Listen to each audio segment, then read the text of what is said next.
65. Adam Driver, sci-fi, dinosaurs. What's not to like?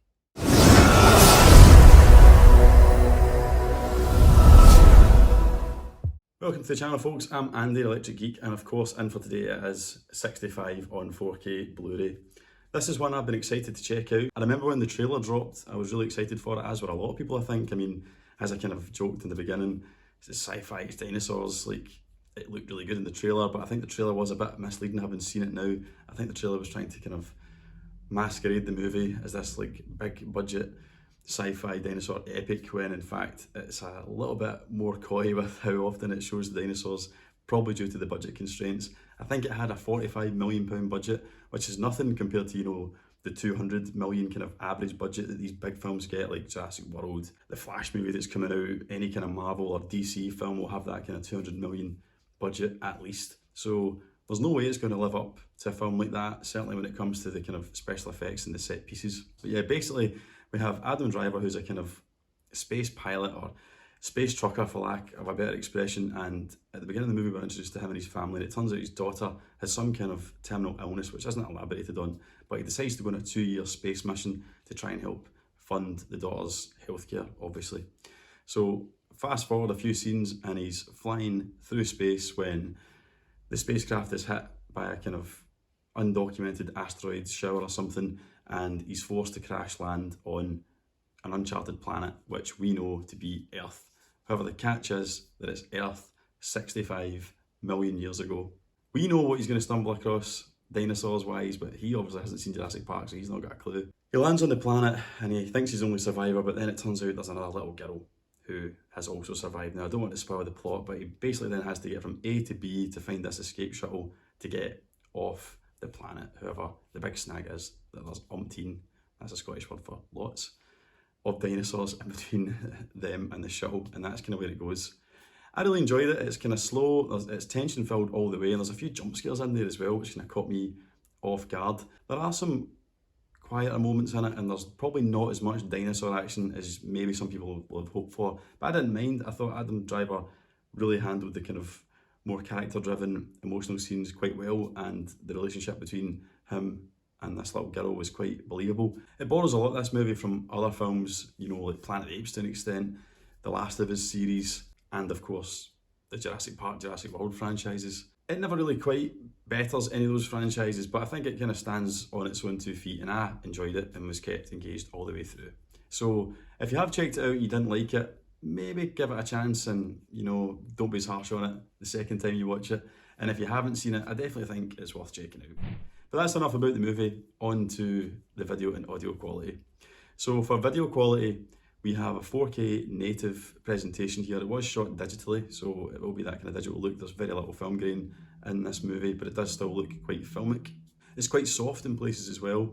I think it's the lenses that they used, but I think that kind of works. I might be going a bit Freudian here, but I think that whoever's in the kind of centre composition, usually Adam Driver, it's kind of softer around him. So it adds to that kind of idea of his isolation on this planet, and that the planet is kind of foreign and dangerous to him, I think. But maybe that's just me. But I quite liked that aesthetic. As far as HDR goes, we have Dolby Vision. That is how I watched the film, and I thought it was really, really nice. I did stick in the Blu-ray to compare, and given that it's a modern movie, I'm pretty sure it was shot at resolutions up to 6K. It's what you'd expect from a modern movie. Looks really clean and crisp, as I kind of alluded to earlier, but nothing that's going to kind of blow you away, just what you'd expect from a modern film. There's no real uptick in detail, I would say, when it comes to the resolution between the Blu-ray and the 4K. Nothing that's really worth talking about anyway, but obviously it's the HDR that does make a difference. It's a bit flatter on the Blu-ray, and there's just not as much depth. There's plenty of specular highlight as you'd expect from a sci-fi film, so the kind of ship interior, the kind of LED lights, the LED lights that are on Adam Driver's character Mills' gun, for example. And given that a lot of the movie takes place at night, the high dynamic range helps to better realise the shadow detail. There's a scene that takes place in a kind of cave or a cavern, if you like, where that's really evident, and it helps with the kind of immersion of the movie and the tension in that scene. Most of the film was shot on location, I think. A lot of it was filmed in the USA, and some scenes were filmed in Ireland, and obviously HDR lends itself to kind of natural environments, so there's a lot of earthy greens, browns in the movie, which are more nuanced, and there's better gradation through the colours on the Dolby Vision HDR presentation over the SDR Blu-ray. So the video presentation on the 4K is better than the Blu-ray, but not by a great deal. It's the HDR that makes the difference. So for the video, I would give it 4 out of 5. On to the audio though, and I was super impressed with this track. Now I mentioned the jump scares earlier, and that's largely in part to the audio design on this film, I would say. So you get the Dolby Atmos on the 4K Blu-ray, but you don't get that on the standard Blu-ray.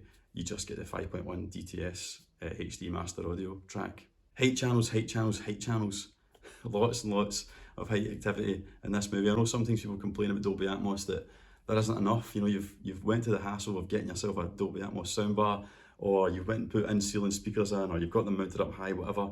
And then sometimes you're not even sure if they're bloody on, because you can't really hear anything coming from them. However, with this track, that is definitely not the case. It felt to me like they were firing all the time, even if it was just the soundtrack. But often we find Adam Driver and his little female counterpart heading through the forest and the jungle and stuff, and you hear the trees above rustling, you hear the distant calls of the larger dinosaurs as they're building up the tension to their reveal towards the end of the film. And when they're in the caverns and the caves, you'll hear like rain effects, and when they're outside, you'll hear the storms and the thunder and stuff like that also. When the ship comes apart at the beginning of the movie, that's really deafening, and there's some fantastic bass in that.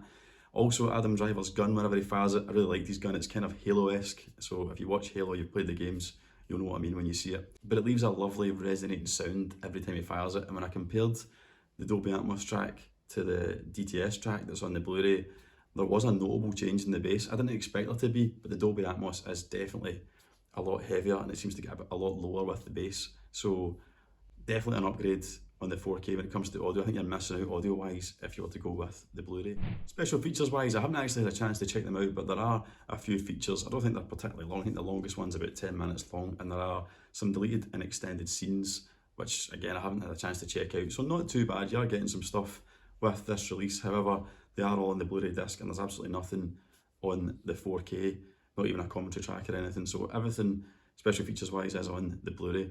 Just a quick part on the release, you'll notice there's no slipcover here.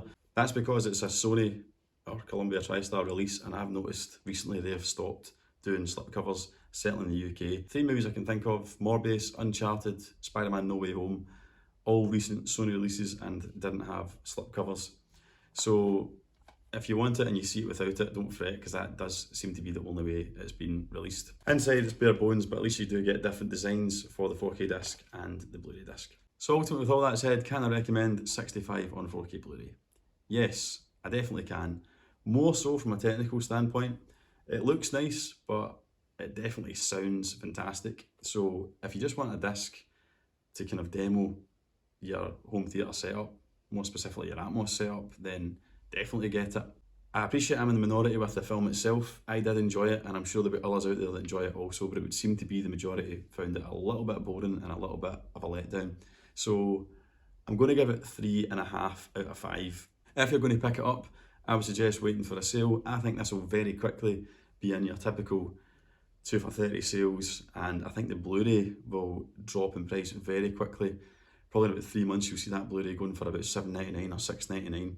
So if you want to blind buy it and you're not bothered about the Atmos, maybe you don't have an Atmos setup, then I would recommend waiting and getting the Blu-ray. However, if you do have an Atmos setup and you're blind buying kind of like I was, then as I say, I think getting this film from anywhere between £10 to £15 in a deal, it's definitely worth it. But that's it for this one. If you want to pick up 65, then I have put the links down in the description for the 4K, the Blu-ray and the DVD. If you're absolutely mental and still buy DVDs, then fill your boots. And if you've seen 65, then let me know in the comments what you thought about yourself. But that's it. I've been Andy ElectricGeek. I hope you enjoyed the review. Keep buying and enjoying 4K movies, and I'll see you in the next video.